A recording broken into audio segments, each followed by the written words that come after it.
Good afternoon mga kasari! Musta na kayo guys? Ayan, bihira lang ako ngayon mag-upload mga kasari kasi sobrang busy talaga. Ako lang dito mag-isa sa aking tindahan kaya mahirap. So ayan guys, meron akong ipakita sa inyo guys na maganda siya.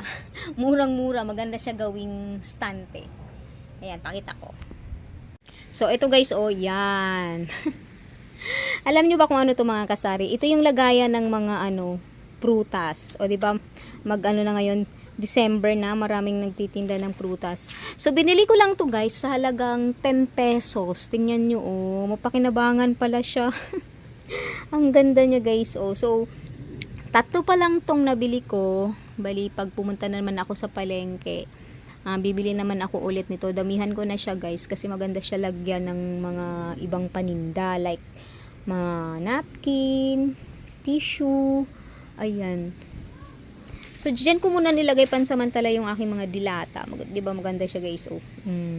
Murang-mura lang yan guys, halagang 30 pesos. Samantalang pagbibili ka ng mga stante like niyan, napakamahal niyan guys. 1,000. So ayan na nga guys. Hindi ba ko pala yung pwesto ko dito? Yan, pero may mga sabit-sabit pa rin. Diyan ko sinabit yung mga kape, shampoo, downy, yan dito sa harapan. Tapos iniba ko yung ano niya.